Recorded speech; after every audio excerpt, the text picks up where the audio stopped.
Hey, how's it going, you guys? Welcome back to the program here.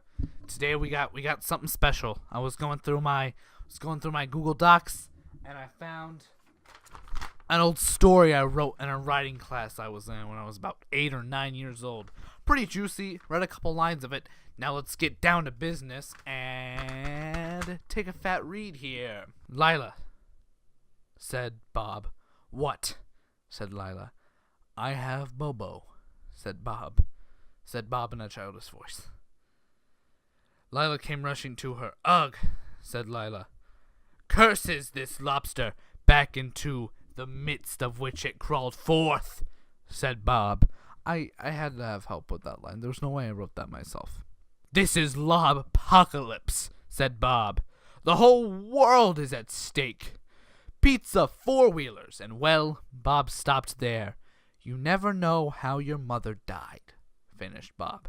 No, I never knew how she died. Well, I'm not telling you.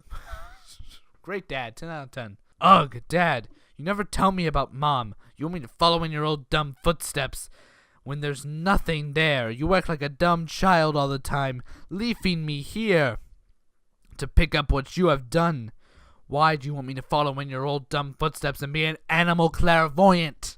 So far, the daughter doesn't seem like she likes her dad, and her dad is an animal clairvoyant.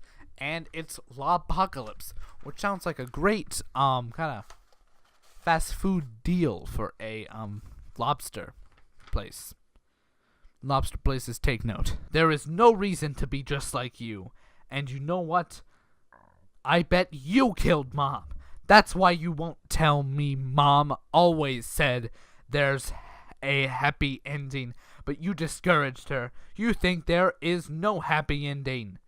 You think life has no happy endings. After this, Lila was sobbing. She could cry to death. After she stopped crying, she turned on My Little Pony, her only happiness. Now, I wrote this in a group. This line made me remember that. And the rest of the group was like really big on My Little Pony. Like, oh boy, I really like My Little Pony. And I was like, that's kind of weird. But because I wanted friends, I just kind of like played along. Like, yeah, man, I love My Little Pony. Let's put it in the short story. Hot garbage. Let's keep reading. Her dad came in and said, I hate this My Little Pony. You can hear exactly what they say. You aren't using your gift. Ugh. I just don't understand you. Lila was about to say something, but she stopped. She heard something coming from the TV. Then before you could say Sauron was in their living room. Then, just a split second later, Applejack came out of the TV too. She said, Sauron, but then she stopped. She saw Lila sitting on the couch. Lila was speechless. Then Applejack screamed. She had never seen a human being before. Then Bob came in. He said, what are ponies doing in my living room? Before Lila could explain, a black hole came out of the TV. They were all sucked in. They suddenly appeared in what looked like never-ending Candyland. Then a man appeared in front of them. The man was in a peppermint suit. He said only 2 words. Follow me. Everyone, even the ponies, had no idea what was going on, but still followed him. He spoke. He said, these ponies have unleashed a powerful disturbance called the Great Cartoon Disturbance, where any cartoon character, or in this case characters, come to the planet. The whole world will be consumed in a huge black hole. Cartoon consume Earth. That's some good English. So we will stop this. He unbuttoned his shirt. He said, hop in. God. Ponies were taken home. The peppermint guide exploded. Then Lila and her father appeared in a dark forest. Bob said, this place gives me the creeps. They saw a hobbit. He asked, can you point us in the direction of Lake Town? The great Lord of the Rings town everyone knows about. Lake Town. That might actually be at Lord of the Rings town. I'm not positive. Watched it. I don't know. Then Gandalf said, "Bilbo, what did I say about talking to strangers?" "Sorry, Gandalf."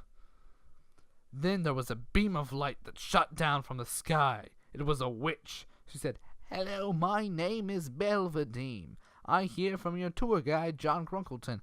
John Crunkleton was the name of the guy who taught the class. Honorable cameo in the story here. "I hear from your tour guide, John Crunkleton, you needed a witch.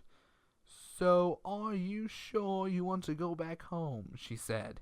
"Yes," said Bob. Then here, the snap of her finger, they were back home. There was only something different. Lila was her mom and Bob was still her father. Bob said, "Where were you, honey? I was looking all over for you." Then Lila said, "You know what, Bob? You always act like a child. This is not good for daughter." Not good for daughter. She thinks it's okay to be a child now. I know we can make this a happy ending. Bob kicked her to the ground. He said, "No. There is never any happy endings." He kicked her again. Blood was coming out of her mouth. She said very faintly, "You never believed in happy things, and your daughter will never follow in your footsteps." Bob said, "Yes, he will, with force and harm and chance of death." Then, at that moment, Lila's mom was dead. But in the corner, there was Lila. She knew what happened to her mom all along. Wow! Wow! Man! Did you catch the age that I said that I was when I wrote that story?